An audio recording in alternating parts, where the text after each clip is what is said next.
students, you must have enjoyed your Diwali vacations a lot. Okay, with that enjoyment you might have missed your friends, your school and your teachers. So I welcome you all to the maths class after Diwali. Okay, आपने बहुत सारा enjoyment कर लिया, अब हम फिर से पढ़ाई की शुरुआत करेंगे. ठीक है, we'll come back to our study. In our second semester book, we will start with our first chapter, that is more on fractions. Okay, fractions का जो चैप्टर है उसको स्टार्ट करने से पहले, उसकी एक्सरसाइज करवाने से पहले मैं आपको फ्रैक्शंस क्या होता है, उससे रिलेटेड टर्म्स क्या है, मैं आपको एक्सप्लेन करूंगी, फिर हम एक्सरसाइज करेंगे. Okay, see what is fraction. First of all, I introduce you to the fraction. What is fraction? So fraction is a part of whole. For an example, आपके पास एक एप्पल है. ओके, फिर आपके 4 friends है, तो एक Apple अगर आपको 4 फ्रेंड्स को देना है तो आप उसके इक्वल 4 पार्ट बनाते हो. एक एप्पल के आपने 4 पार्ट बनाए, तो वो each part, every part of an apple will be called a fraction. Okay, एक एप्पल है, उसके आपने 4 पार्ट बनाए, तो all 4 parts और every one part will be called a fraction of an apple. Okay, आपने कितने पार्ट बनाए एक एप्पल के? 4 parts. You have made 4 parts of one apple. Each one part will be called 1/4 and it will be called a fraction. Okay? Fraction. Each part will be called a fraction. कोई भी चीज जब पूरी whole होती है आपके पास, उसके आप पार्ट बनाते हो, तो each part को हम फ्रैक्शन बोलते हैं. ओके, अब यहाँ पे मैंने लिखा है, तो फ्रैक्शन का जो ऊपर का नंबर है वो उसका न्यूमरेटर बोलते हैं उसको. 1 is the numerator and 4 is the denominator. Okay, 4 is the denominator of the fraction. For an example, अगर आपकी मैथ्स की कोई टेस्ट होती है 25 मार्क्स की, तो आपको कितने मार्क्स मिलते हैं? उसमें से 20 मार्क्स मिलते हैं. तो 20 out of 25 आपको 25 में से 20 मार्क्स मिले, तो ये भी है एक होल का इतना पार्ट आपको मिला, आपने इतना पार्ट करेक्ट किया, आपको पूरा जो पेपर था उसमें से आपने कितना करेक्ट लिखा था, इतना. तो this is called a fraction. Okay, 20/25 is called the fraction. एक चॉकलेट है आपके पास, उस चॉकलेट का एक पार्ट बनाते हैं और each part will be called the fraction. एक part of a whole is called, this is called the fraction. कोई एक चीज है, उसके आप अलग-अलग पार्ट बनाते हो, तो पार्ट उसको आप फ्रैक्शन बोलते हो. तो ऊपर का जो नंबर है फ्रैक्शन का, उसको न्यूमरेटर बोलते हैं, और फ्रैक्शन का नीचे का नंबर है उसको डिनोमिनेटर बोलते हैं. ठीक है, तो ये हो गया fraction. See on the page number 4 you are given 6 glasses of water. आपके पास 6 ग्लास है, उसमें से 2 भरे हुए हैं, तो ऑल टुगेदर कितने हैं? 6 ग्लासेस आ गए, and out of which 2 are filled with water. तो ये हो गया फिल्ड, जितने भी पार्ट है उसका फ्रैक्शन. ओके, जितने भी फिल्ड पार्ट है या तो फिल्ड ग्लास है, वाटर से भरे हुए जो ग्लास है उनका ये फ्रैक्शन होगा, है ना. सेम वे नीचे आपको स्क्वायर दिया है, एक स्क्वायर के 2 पार्ट बनाए हुए, equal 2 parts. A square is divided into equal 2 parts. तो ये 2 पार्ट है, इन दोनों पार्ट को हम अल्टीमेटली फ्रैक्शन ही बोलेंगे. लेकिन अगर आपके पास एक पार्ट जो है वो शेड किया हुआ है, दूसरा शेड किया हुआ नहीं है, तो 2 में से आपका एक पार्ट शेडेड है, तो ये हो गया shaded part of fraction. Okay, all together कितने हैं वो आप नीचे डिनोमिनेटर में लिखते हो, आउट ऑफ व्हिच शेडेड कितने हैं आपने ऊपर लिखा. ओके, तो ये हो गया शेडेड पार्ट का पोर्शन. अब आपको कोई पूछेगा कि अनशेडेड पार्ट का पोर्शन कितना है, तो सेम ऑल टुगेदर 2 पार्ट्स है, उसमें से शेड किए बिना का मतलब अनशेडेड कितना है, तो वो भी 1 है. तो ये हो गया शेडेड पार्ट का fraction, and this is the fraction of unshielded part.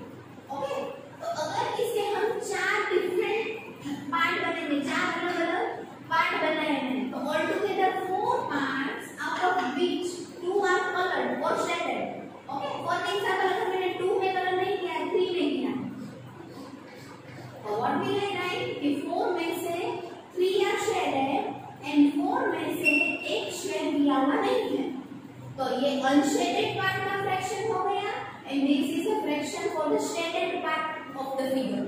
Okay, so this is the fraction.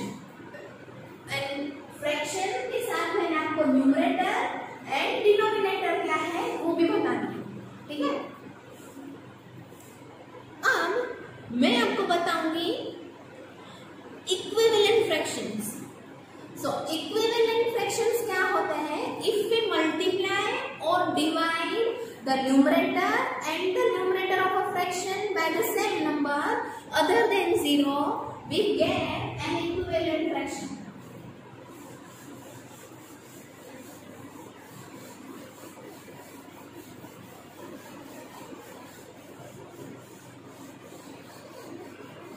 See, this equivalent fraction is the most important point. Okay, equivalent fraction.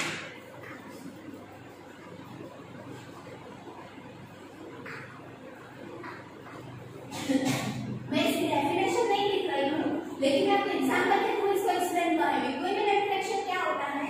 For example ये 4/9 मैंने लिखा, okay. 4 numerator है and 9 denominator. नीचे का number है वो denominator, ऊपर का नंबर है वो numerator.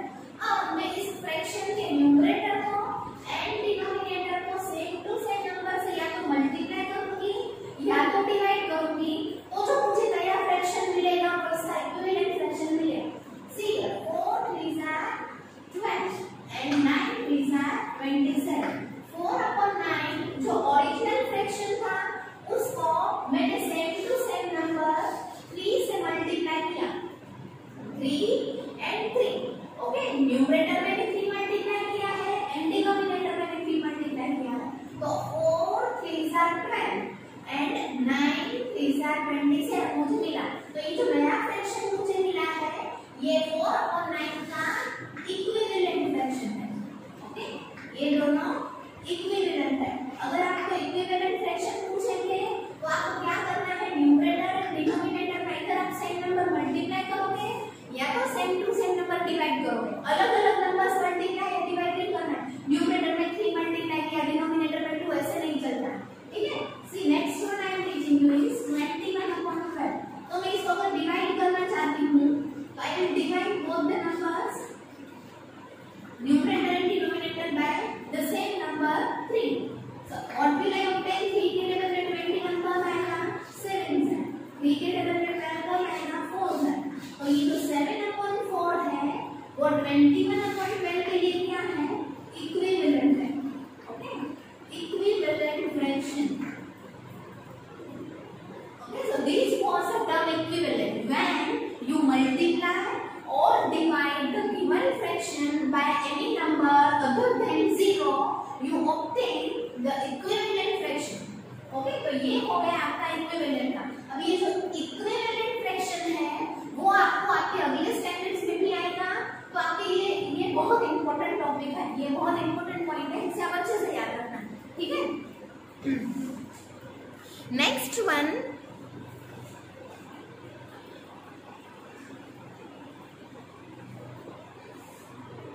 Like fraction, okay. Like मतलब जनरल लैंग्वेज में क्या होता है कि आपको अच्छा लगता है सर लाइक बोल रहा है, like mango, sir like toffees and all, but यहाँ पे लाइक फ्रैक्शन की डेफिनेशन क्या है कि जिन जो फ्रैक्शंस है उनके डिनोमिनेटर्स अगर इक्वल है तो उनका लाइक फ्रैक्शंस बोलते हैं, ठीक है। सी लाइक फ्रैक्शन, तो लाइक फ्रैक्शंस की पेयर होगी, कोई एक अकेला नहीं होगा। सी 4/5 and 7/5, these two are the like fractions. Why they are like fractions? Because they have the same denominator 5, दोनों में डिनोमिनेटर क्या है 5।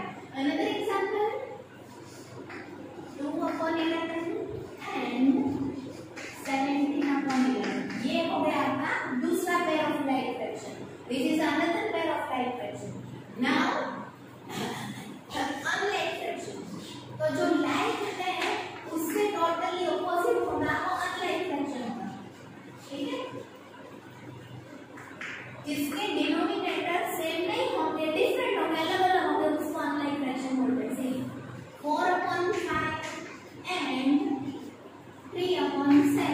ये हो गया अनलाइक फ्रैक्शन। क्यों अनलाइक है?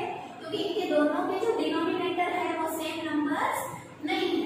Another type of unlike fraction 19/25 and 2/11 or 12/11. See, here you can notice that the denominators of the fractions are different. So these fractions are called unlike fractions. जिसके denominator same है उसको आप like fraction बोलते हो, जिसके denominators अलग-अलग है उसको आप अनलाइक फ्रैक्शन बोलते हो। Okay, so this was the concept of fractions, like fractions and unlike fractions.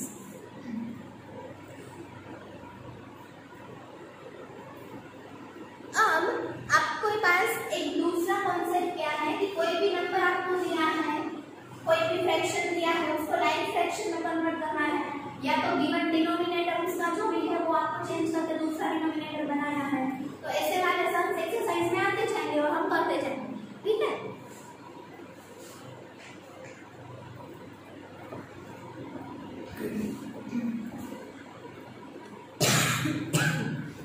Now we'll move to the exercise 1A.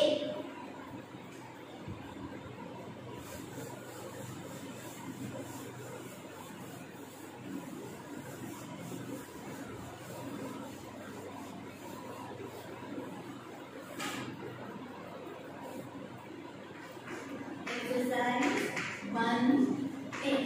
जो 1A एक्सरसाइज है उसमें आपको टेक्स्ट बुक में करना है। जितनी भी स्पेस आपको टेक्स्ट बुक में करने के लिए दी है वो आप सारा टेक्स्ट बुक में ही करोगे, फिर उसको फेयर नोटबुक में करने की जरूरत नहीं है।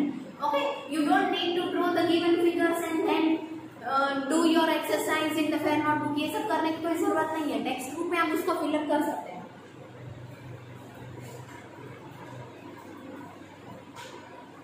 See, the number 1 question is tick the equivalent fractions. Equivalent fractions मतलब क्या कि जो फ्रैक्शन एक जैसे या तो सेम नंबर को डिनोट करेंगे, सेम नंबर या तो सेम फ्रैक्शन को डिनोट करते हैं, उसे हम इक्विवेलेंट बोलते हैं। जैसे मैंने आपको बताया सेम टू सेम नंबर से न्यूमरेटर एंड डिनोमिनेटर मल्टीप्लाई करके आप इक्विवेलेंट फ्रैक्शन बना सकते हो, ठीक है। तो आपको सबसे पहले क्या करना पड़ेगा इसके लिए? सी, कितने पार्ट है? सबसे पहले जो आपको सर्कल दिया है उसमें 4 में से कितने पार्ट आपको शेड करके दिया है? 1। Shade means colour, you can say colour करके एक पार्ट दिया है। फिर कितने पार्ट ऑल टुगेदर है? 1 2 3 4 5 6 8 पार्ट्स। ओके, 8 में से आपको कलर कितने हैं? 2 पार्ट्स कलर करके दिए हैं। And in the last figure, third figure of a, 8 part में से कितने पार्ट्स कलर करके दिए हैं? 3 पार्ट्स आर कलर।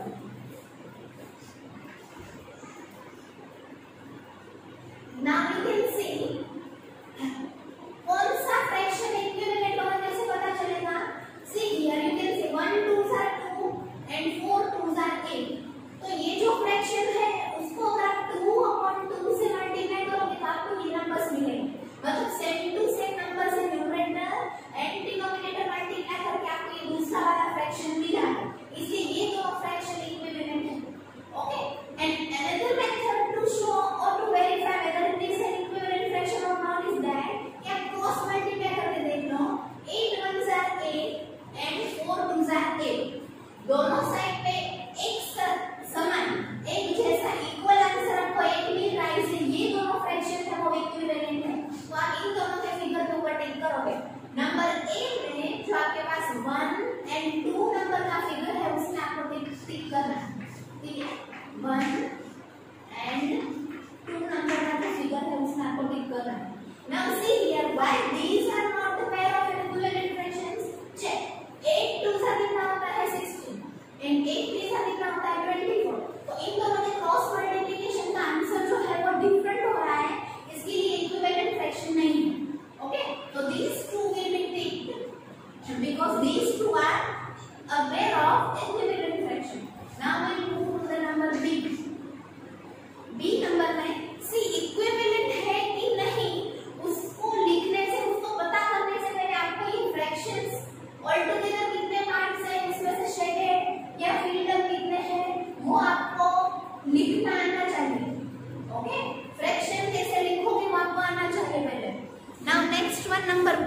आपके पास एक बड़ा स्क्वायर है, उसके अंदर ऑल टुगेदर कितने स्क्वायर छोटे छोटे बना के दिए हैं, 4 और 4 8 16 स्क्वायर बना के दिए। ओके, तो 16 में से जो फर्स्ट नंबर का फिगर है उसमें 4 स्क्वायर्स कलर किए हुए हैं। दूसरा जो फिगर है उसमें ऑल टुगेदर 4 स्क्वायर आपको दिए हैं एंड इसमें से आपके पास 1 खाली शेडेड है, एक को ही कलर किया हुआ है। नंबर 3 का जो फिगर है उसमें आपके पास एक छोटे छोटे रेक्टेंगल्स है, उसमें से 2 को कलर किया हुआ है,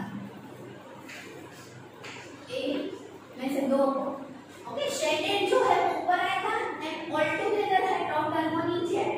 अब आप देख सकते हो कि इसको क्रॉस मल्टीप्लाई करो, 4 4 जा 16 एंड 16 1 जा 16, तो ये दोनों हो गए इक्विवेलेंट। ओके, 4 2 जा 8 एंड 8 1 जा 8, तो ये दोनों इक्विवेलेंट हो गए। अब इसको इसके साथ मैच कर देना, 4 1 जा 42 एंड 16 2 जा 42, तो ये तो तीनों इक्विवेलेंट है। तो आप क्या करोगे, इन तीनों में टिक करो। ठीक है, आपके पास क्या मेथड है इक्विवेलेंट है कि नहीं वो चेक करने के लिए, you just cross multiply the given fractions, denominator के साथ न्यूमरेटर और डिनोमिनेटर के साथ न्यूमरेटर, ऐसे क्रॉस मल्टीप्लाई करोगे आपको जो फिगर मिलेंगे दोनों साइड्स पे वो अगर इक्वल है, नंबर्स जो मिलेंगे वो इक्वल है, तो फिर ये इक्विवेलेंट फ्रैक्शंस है। ओके, तो these 3 are equivalent fractions. Number C and D आप खुद करना, ठीक है, C and D number you will try to do on your own. Now next number 2 is fill in the blanks. Fill in the blank जो आपको दी है वो किससे रिलेटेड है, इक्विवेलेंट फ्रैक्शन के कॉन्सेप्ट।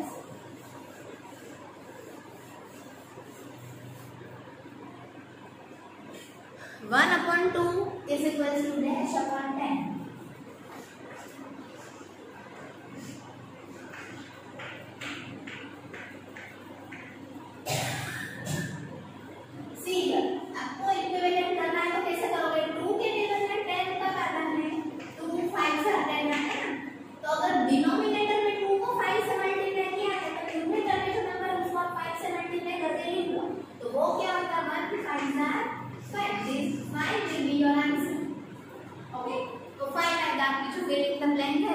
का आंसर 5।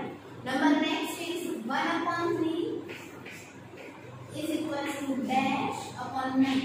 अब डैश में क्या आंसर आएगा आपको कैसे पता चलेगा, 3 के टेबल में 9 कब आता है, 3 से 9 आता है, तो अगर डिनोमिनेटर 3 से मल्टीप्लाई करके लिखा है तो हम न्यूमरेटर को भी 3 से मल्टीप्लाई करके लिखेंगे, 1 3 जा 3, so this 3 will be your answer। okay, next one 2/5 is equals to dash upon 20।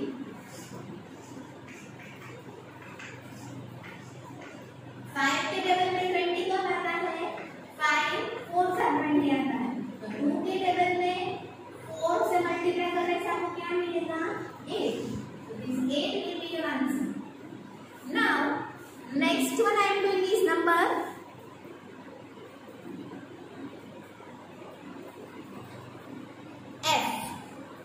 F number में 3/5 is equals to dash upon 45।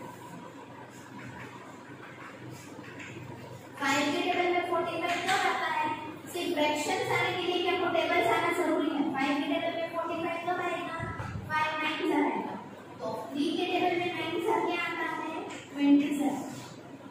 क्यों 9 से मल्टीप्लाई किया, क्योंकि जो डिनोमिनेटर आपको दिया था चेंज करके पहले 5 था, फिर जो दूसरा डिनोमिनेटर आपको दिया था 45, तो वो 5 को 9 से मल्टीप्लाई करके आपको दिया है। ओके, तो new denominator is given after multiplying by 9, so you will write the numerator after multiplying by 9 as well। now we move to the next question number 3।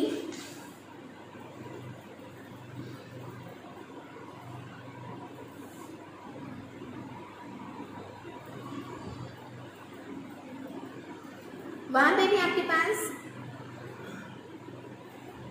Easy है, वो फिलिंग द ब्लैंक्स जो है वो same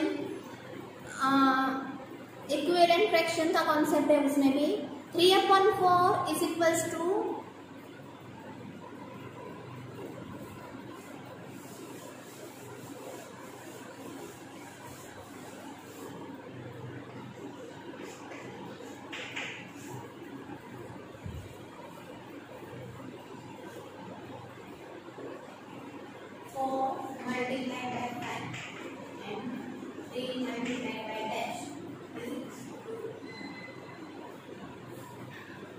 3 multiplied by 4 and 4 multiplied by dash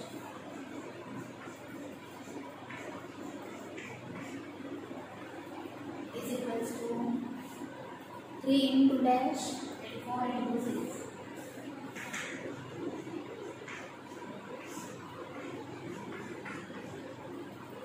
See here, equivalent fraction का जो concept है उसको यहाँ पे आप यूज करो.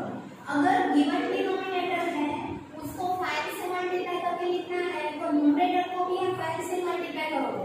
कोई और नंबर आप नहीं इस्तेमाल कर सकते हो. ठीक है, तो what will be write down over there 5 and 3 is multiplied by 4. It means the numerator is multiplied by 4.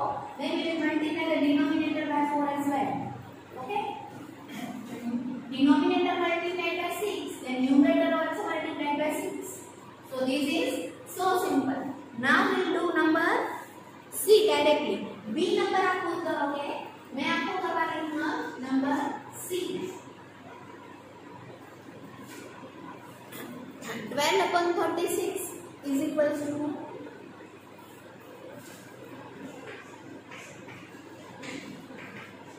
12 divided by dash and 36 divided by 3 is equals to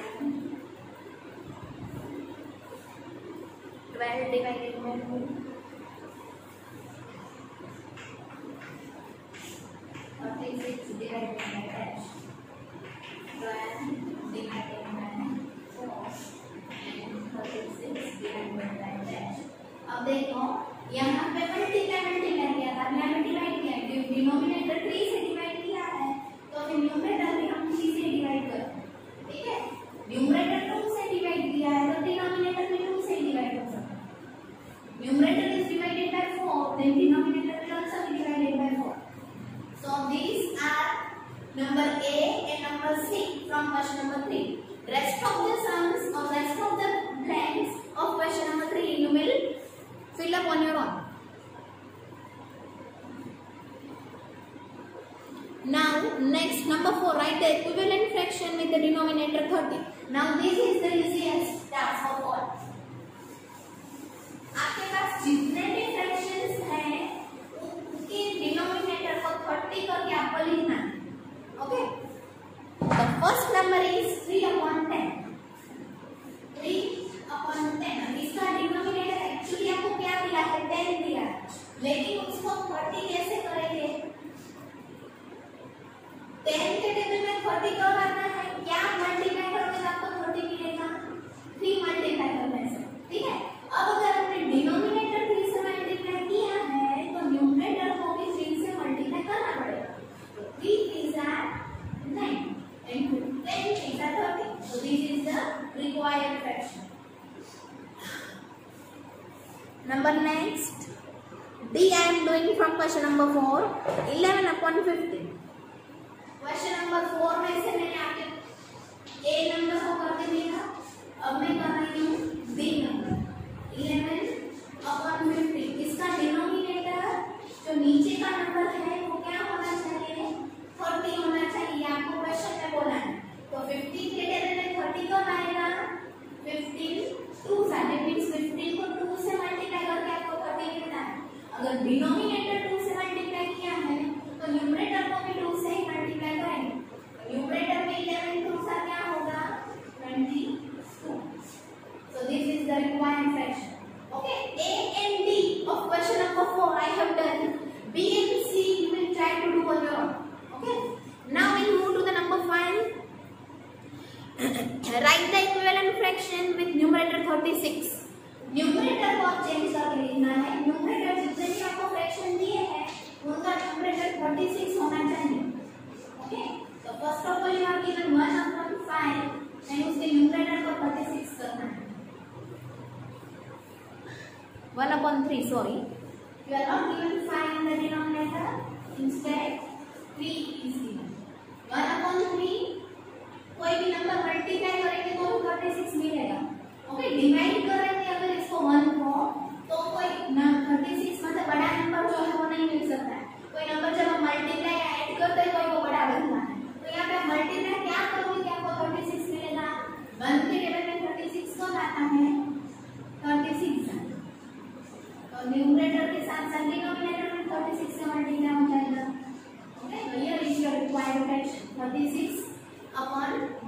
108.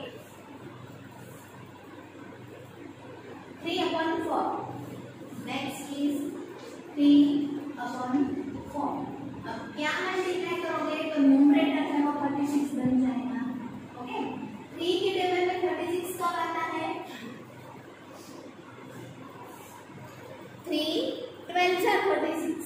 You already know the table of 12, so we'll write down 12 multiplied by 12 in the numerator.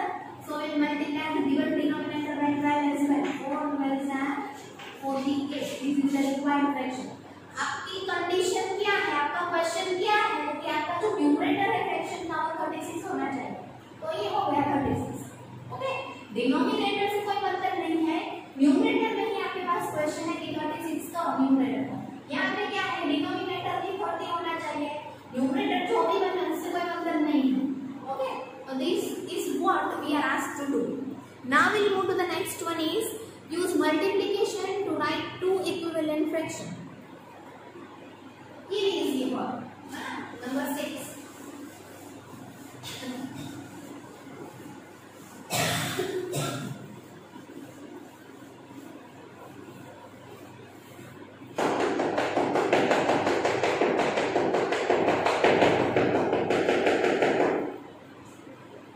Multiply आपको करना है and two equivalent fractions लिखना है. First number given to you is 3/5. Sorry 3/7. Multiply करके भी आपको equivalent fraction मिलते हैं ऐसा नहीं होता है. आप डिवाइड करके भी इक्विवेलेंट फ्रैक्शन फाइंड आउट कर सकते हो. लेकिन क्योंकि आपको क्वेश्चन नहीं बोला है कि मल्टीप्लाई करके इक्विवेलेंट फ्रैक्शन लिखना है तो हम कोई दो नंबर मल्टीप्लाई करेंगे. Okay, any two number of your choice you can multiply here. मैंने 2/2 मल्टीप्लाई किया है. आप 3/3 4/4 अपनी चॉइस का कोई भी नंबर मल्टीप्लाई करके लिख सकते हो. ठीक है, 3 2s are 6 and 7 2s are 14. तो ये हो गया एक इक्विवेलेंट फ्रैक्शन. और आपको दूसरा फ्रैक्शन अगर लिखना है तो आप क्या करोगे? 5/5 से मल्टीप्लाई करोगे. आप कोई भी नंबर मल्टीप्लाई कर सकते हो, but the condition is that कि जो नंबर आप मल्टीप्लाई न्यूमरेटर में कर रहे हो वही डिनोमिनेटर में मल्टीप्लाई करना है. ओके, न्यूमरेटर एंड डिनोमिनेटर में अलग अलग नंबर आप मल्टीप्लाई नहीं कर सकते. ये हो गया दूसरा. तो आपके ये आंसर हो गए. एक बॉक्स में आप ये लिखोगे और दूसरे बॉक्स में आप ये लिखोगे. ये आपके आंसर हो गए. लेकिन आंसर आपको कैसे मिलेंगे? मल्टीप्लाई करके मिले तो ये आपको याद रखना पड़ेगा. ठीक है, अब बी सी एंड डी आप खुद कर लेना. क्वेश्चन नंबर 6 का ए नंबर मैंने दिया है, वैसे ही आप बी सी एंड डी कर सकते हो. 2/9 है नंबर डी में, तो आप कोई भी अपने हिसाब से कोई भी नंबर यहाँ पे चाहो मल्टीप्लाई कर सकते हो. 8/36 ये होगा एक इक्विवेलेंट फ्रैक्शन. अब दूसरा I multiply it by 11/11, so answer will become 22/90. है ना? तो बी नंबर भी कर लिया. सी एंड डी खुद करना. Next number 7 is write two equivalent fractions using division. Multiply करके आपने इक्विवेलेंट फ्रैक्शन लिखे. अब आप डिवाइड करके इक्विवेलेंट फ्रैक्शन लिखोगे. क्वेश्चन नंबर 7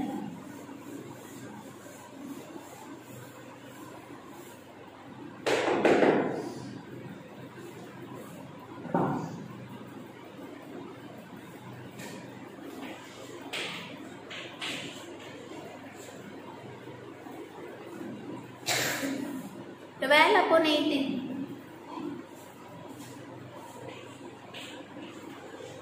डिवाइड क्या करोगे? सी हियर आपको ये पता करना है कि ये दोनों कौन से सेम टेबल में आएंगे. वही टेबल से डिवाइड कर सकते हो, है ना? अपनी चॉइस आप यहाँ पे नहीं लगा पाओगे. फॉर एग्जांपल अगर आप चाहते हो कि इसको मैं 4/4 से डिवाइड करूंगी, लेकिन 4 के टेबल में 12 तो आएगा पर 18 तो आएगा नहीं. तो you can not divide the given fraction by 4/4.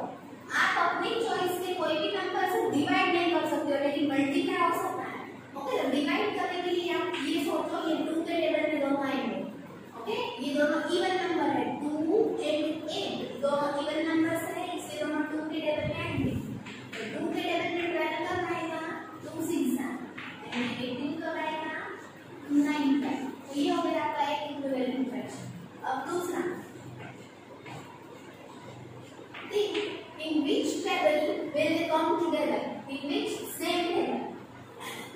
You can write 3 upon 3. Okay? 3 4s are 12 and 3 6s are 18. तो ये हो गया आपका दूसरा equivalent fraction by division. Okay, number B.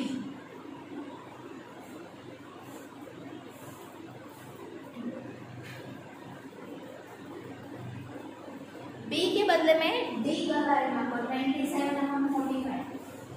D number कर रहा है बी एंड सी आर 2 पर. अब देखो 27 किसके टेबल में आता है? 3 के टेबल में आता है. तो 3 के टेबल में 45 आएगा कि नहीं आएगा? आपको कैसे पता चलेगा कि 3 के टेबल में 45 आएगा? नहीं आएगा. डिवाइड करके देखो.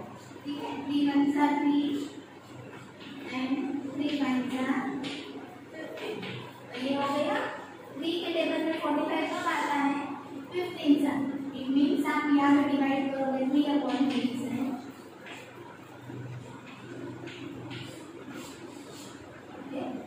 And the next equivalent fraction will be 27 और कौन से टेबल में आता है? 9 के टेबल में.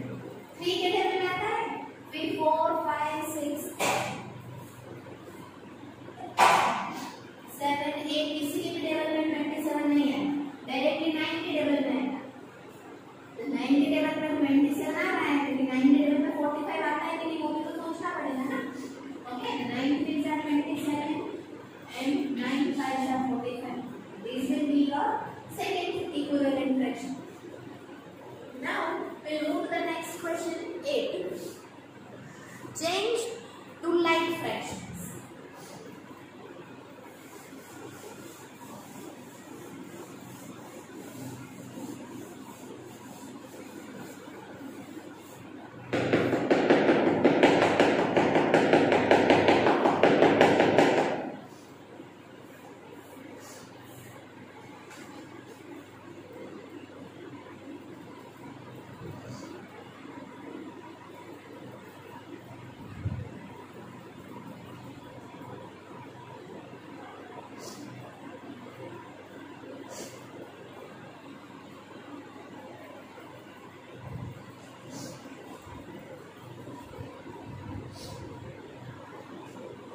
One upon 5 and 1 upon 4.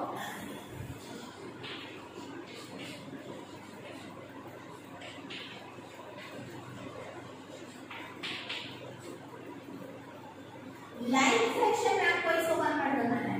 अब लाइक फ्रैक्शन मतलब क्या? मैंने आपको बताया था सबसे पहले कि like fraction means the fractions with same denominators. यहाँ पे डिनोमिनेटर सेम नहीं है तो इन दोनों को सेम करना पड़ेगा. ओके, तो कैसे करेंगे?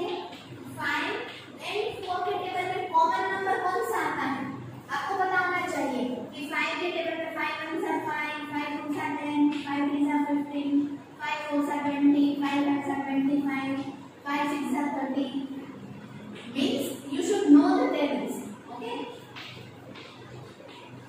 and 5 10s are 50, 4 1s are 4 4 2s are 8 4 3s are 12 16 20 24 42 46 and 40. तो ये हो गया आपका table of 5 and 4. Okay, denominator से उसके टेबल आपको सोचने हैं. तो इन दोनों में कॉमन कौन सा नंबर है? 20. ओके, कॉमन नंबर है वो इनके डिनोमिनेटर में आना चाहिए. तो 5 के टेबल में 20 कब आता है? 5 4s are 20. तो numerator will be multiplied by 4 as well. 4 upon 20 is the first fraction and 4 के टेबल में 20 कब आता है? 4 5s are 20 होता है. तो numerator will be multiplied by 5 as well. So 4 upon 20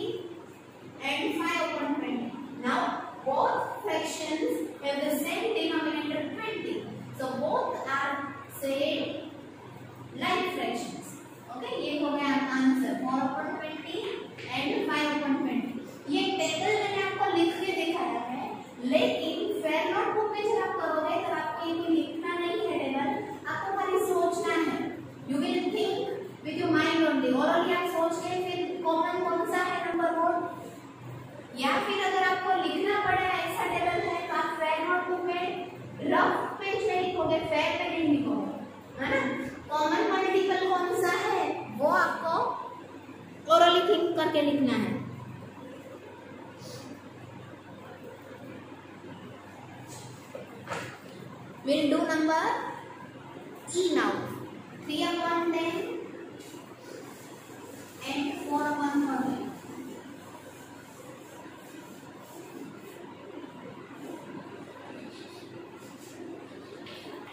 3 upon 10 and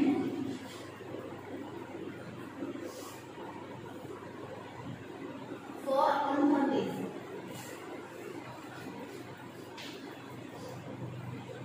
denominators different है, इनको हम इक्वल कैसे करेंगे? इन दोनों का जो कॉमन मल्टीपल होगा, मतलब इन दोनों के टेबल्स में जो कॉमन नंबर आता है वो हम दोनों के डिनोमिनेटर में लेके आएंगे। 10 20 30 40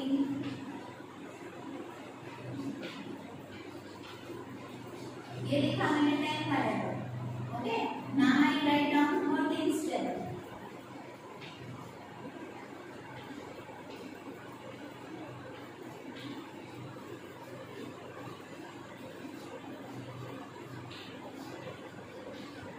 देखो यहाँ पे मैंने दोनों टेबल्स 10 10 तक लिखे हुए हैं। As you can see, you cannot find any common multiple. तो आप क्या करोगे? अब टेबल को एक्सटेंड करोगे। 10 11 are 110, 10 12 are 120, 10 13 are 130. ओके, तो यहाँ पे भी 130 है एंड यहाँ पे भी 130 है। तो देखो 3 upon 10, 10 के टेबल में 130 कब मिला है आपको? 10 13 था। ओके, तो डिनोमिनेटर अगर 14 से मल्टीप्लाई करेंगे तो न्यूमरेटर को भी करना पड़ेगा। Okay, so this will be 39। The next fraction is 4 upon 30। 13 के टेबल में 130 को करना है, 13 के टेबल में 130 और मिला था आपको 10 से। डिनोमिनेटर अगर 10 से मल्टीप्लाई करोगे तो न्यूमरेटर को भी 10 से करना पड़ेगा। ये हो गए दोनों लाइक फ्रैक्शंस। क्यों लाइक है? क्योंकि दोनों के डिनोमिनेटर हमने सेम कर दिए, इक्वल कर दिए। नंबर 9, एक नंबर में आपको 2 करवाए हैं, बाकी के सारे खुद करोगे सेवन में। ठीक है,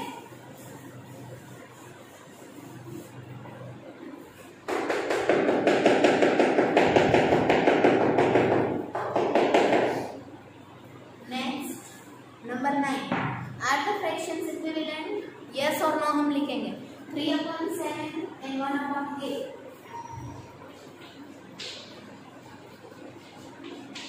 ये दोनों इक्विवेलेंट है कि नहीं कैसे पता चलेगा? Cross multiply. 8 3 and 7 1 8 3 24 and 7 1 7। ये दोनों इक्वल है? नहीं, दे आर नॉट इक्वल। हम यहाँ का आंसर लिखेंगे नो। ओके, आपको फिर नोट में पता है।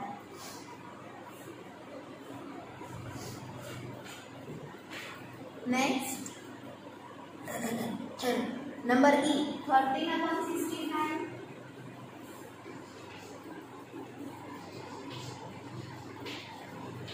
and 1 upon 5।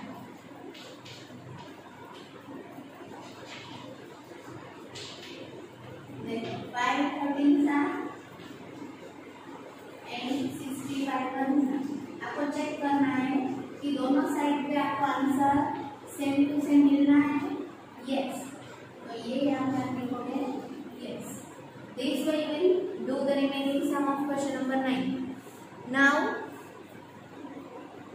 नंबर 10, ट्रू और फॉल्स। ओके, यहाँ पे आपने यस नो लिखा। नंबर 10 में आपको ट्रू और फॉल्स लिखना है।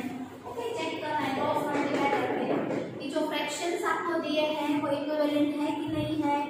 2 upon 5 is equals to 4 upon 10।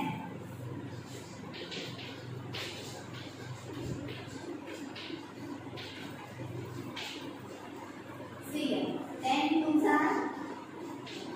and 5 4s। तो दोनों साइड पे सेम टू सेम और आंसर में मिल रही है हमें यस। तो ये स्टेटमेंट ट्रू है। ओके, नंबर 9 में आपने यस लिखा ना, तो नंबर 10 में आपको अगर इक्वल आंसर मिल रहा है तो ट्रू लिखोगे, अगर इक्वल आंसर नहीं मिल रहा है तो फॉल्स लिखेंगे। ठीक है, number E, 12 upon 18 is equals to 4 upon 3।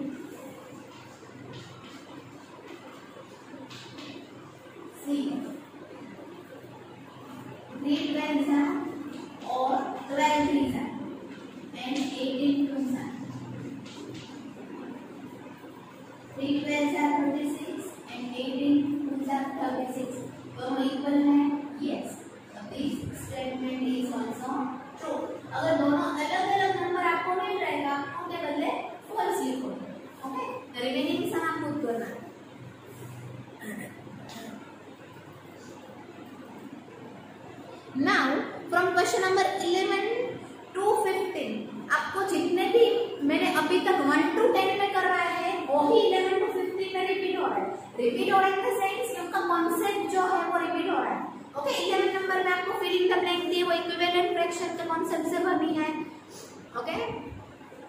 The numerator of a fraction is 24. Find the denominator that will make it equivalent to 4/7.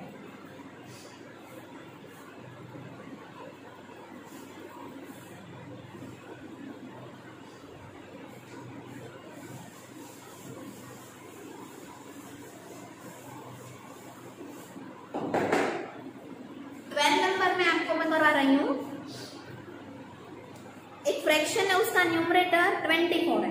अब आपको फाइंड क्या करना है, denominator that will make it equivalent to 4/7।